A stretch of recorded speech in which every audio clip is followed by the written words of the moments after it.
let's talk more about Lovie Smith. The long-term plan for the Texans, the head coach. Is it Lovie Smith? Because we've talked a lot about how this team does not have that many opportunities to pick a coach. If you think about it, Nick Caserio hired David Culley, his first major move. He then fired him after 1 year. So conventional wisdom would tell you, well, Nick probably doesn't get a third coach. But the way this process went, the fact that Caserio could likely then go to ownership and say, well, Lovie Smith wasn't the guy I truly wanted to hire. You got to let me hire the guy I really want to hire. Is it possible that Lovie Smith is just another bridge coach and at the end of the day, Nick Caserio could actually get a third crack at hiring another coach? I think so. Absolutely. I mean, there are 4 current GMs who have gotten the opportunity to hire 3 coaches. And I think all of those situations were different than the situation here in Houston. The 4 GMs who have been able to hire 3 coaches are in Tampa Bay. I'd say the third one worked out pretty well. That's Bruce Arians, who just led the Bucs to a Super Bowl last year. The Los Angeles Chargers, Brandon Staley was just hired, third coach by the GM Telesco out there.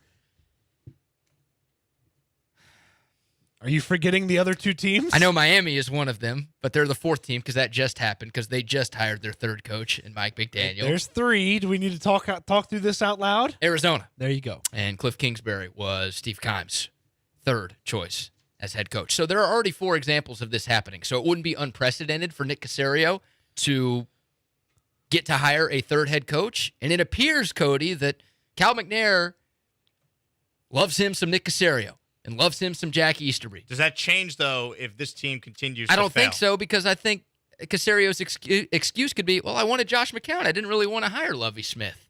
So I think he has a built-in excuse. If Lovie doesn't work out this year or next year or the year after, he's like, well, this wasn't my top choice. We just had to pivot because of external pressure. So I think there's already a built-in excuse for Nick Caserio if Lovie doesn't work out. And, Cody, I think Cal McNair loves Nick Caserio to the point where he'd be willing to give him a third opportunity. The Cal McNair speed at which he can get rid of employees is much different than that of his father. I mean, Cal McNair got rid of Rick Smith shortly after Cal McNair called all the shots with the organization. He got rid of Brian Gaine in a hurry. He was only a few years into him being the shot caller of the organization when he got rid of Bill O'Brien. He got rid of David Culley after a year. So Cal McNair is different from his father in that it felt like Bob McNair had much more patience with a lot of people in the organization. Cal has not shown a tremendous amount of patience, but he's also not shown that patience because he gave the decision-making power to people that he hired. So make the decision for me. That's what I pay you for.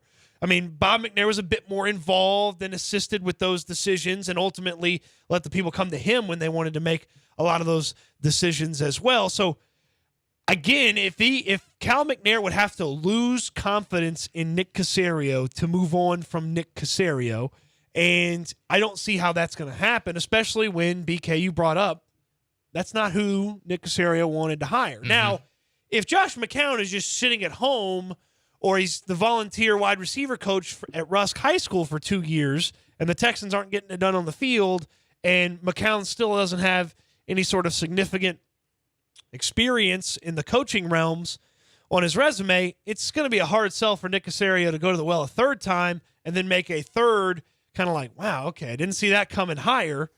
I guess we'd all see it coming if that was the case, though, with Josh McCown. But Nick Caserio's gotten out in that, look, I've had to make 2 coaching hires, and I've had external forces significantly alter the way I've been able to run the coaching search. So Nick Caserio, whether you agree with him or not, can tout that he has not had to have a normal coaching search yet as a general manager. He has not been able to operate in a totally normal coaching search because the first one was drastically affected by Deshaun Watson's decision to get rid of his relationship with the organization and want to move on, and the second one was drastically affected by the Brian Flores lawsuit. So I understand that from Nick Caserio's point. I would also say, hey, tough. It's business. Stuff pops up. You still need to produce results. You still hire David Culley over other qualified guys. Like, you could have got someone better than David Culley, who you then fired after a year. So he should not get a third coach unless Lovie Smith shows you something over these couple of years and then wants to step down and retire on his own.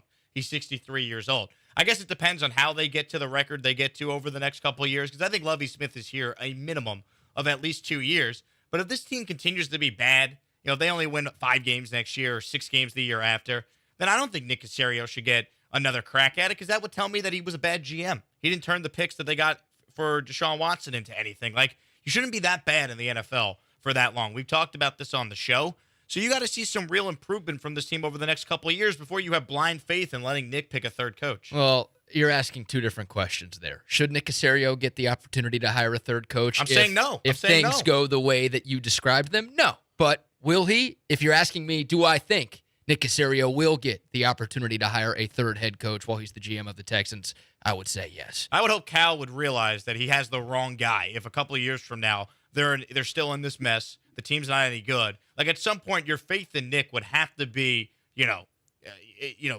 would have to be changed at some point. If you're talking about how it's about winning now, that was what his statement said yesterday, and all of a sudden you keep losing despite the fact you keep saying you have this great GM. Well, I guess how you look at what he is ultimately responsible for and how you weigh those things that Nick Caserio has done. Like, I'll ask you guys this, and has Nick Caserio massively screwed up anything with the Houston Texans since he took over as the general manager? Has he massively screwed up anything with the Houston Texans? I'd say the David Culley hire was a massive screw up. Okay. Having to pay a guy $22 million to leave, it's a pretty big screw up. Okay. Mm-hmm. Okay. When you hire a guy to a 5-year contract and he only lasts one and he proves that he's not the guy, I would call that a massive screw up. Okay. Then if you're going to heavily weigh his head coaching hires as what he has to accomplish over picking players, like he might end up picking a bunch of good players, and the head coaches and coaches that he helped hire don't get it done, and that might cost him his job. Mm-hmm. Because again, what is Cal McNair weighing as far as how you evaluate Nick Caserio? Because if Cal McNair's heavily focusing on the players on the field, well, good draft picks last year, big draft pick class coming up, trade for Deshaun Watson. Like, we talked about this. Like, Nick Caserio's biggest thing, what will define his GM tenure, is the Deshaun Watson trade. It will not be David Culley and Lovie Smith. If he nails that Deshaun Watson trade and picks a bunch of really good players, he should get a third opportunity to pick a head coach because of the context of how he had to pick the first two. Yeah, it's both, right? Like, good players can't overcome bad coaching, but you can't win as a coach if you don't have good players. So, like, half the job is filling out the roster and making sure you've got the personnel good enough to be competitive in this league, and the other half is bringing in the right coaches, not just head coach, but the right coaching staff to make sure that your team is competitive too. So it's twofold for sure. Well, I also think with Nick in particular, you got to hold his feet to the fire with the coaching stuff, because he's the one who's telling us why he wants to be so involved in the day-to-day coaching operation. Most GMs don't run training camp practices like what we saw Nick Caserio do this past summer. Most GMs aren't on the headsets, if any GMs are on the headsets during the actual game, talking directly to the coach. So Nick's got to be judged on the coaches he hired. Yeah, he's got to pick good players. Yeah, he's got to execute the Deshaun Watson trade, but part of his job is going to be getting this team a real coach, because even if you have a pretty good roster but your coach stinks, you're not going to win anything at all. And at the end of the day, this team is trying to win games and eventually, reach a championship game, reach a Super Bowl, and win a Super Bowl. And if Nick Caserio wants to take on all the responsibility, you take on all the criticism if your responsibility doesn't pay off. Like, if you're not good at what you've decided to do as the general manager of this organization, if there's not good enough results, hey, maybe you spread yourself too thin and it costs you your job. That's something that Nick Caserio seemingly has willing to take on as a risk. Who goes first, Nick or Jack? Or do they both go at the same time? Attached at the hip. I mean, it should be that way, but like, we know that Cal loves him some Jack and trusts him some Jack, and a big part of the reason why Nick is here is because of Jack. So are they a package deal? Do they both go at the same time? Or does one of them convince Cal to say, keep me around, but get rid of the other guy? That is the trump card for Nick Caserio. Because ultimately, he could talk about how it's a phrase, BK. Just let me finish. Ultimately, you can be tied to Jack Easterby, but all of us at our core, if we were in Nick Caserio's position and we had to sacrifice Jack Easterby to keep our job, we'd go to the owner and say, Jack's in the way. If he goes, I can fix what is wrong. I can be successful, and Jack has been a big reason why we have been not achieving what we need to achieve, regardless of if that's true or not. Yeah, because that would be my point to you. Like, we could criticize Easterby for things that happened pre-Nick Caserio. I mean, he was the interim GM. Obviously, Deshaun Watson had his trade request. He was involved in contracts. He was involved in the DeAndre Hopkins trade. All that's fair to criticize Easterby for. But I feel like if Nick went down that route, he might not win that battle because what's Jack really responsible for right now? Right? Like, Nick's the GM. Nick ultimately signed off on Lovie. Like, I feel like it's easy to blame Jack for the stuff pre-Caserio. I don't know if you could blame Jack right now. Hey, I mean, here's what I'd say if I was Nick Caserio and I had to make the argument. I'm picking good players.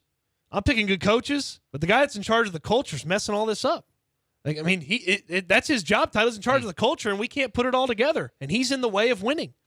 That's all you got to say. All you got to say, like, you don't have to have a ton of proof. You just got to say, that guy's in the way of winning.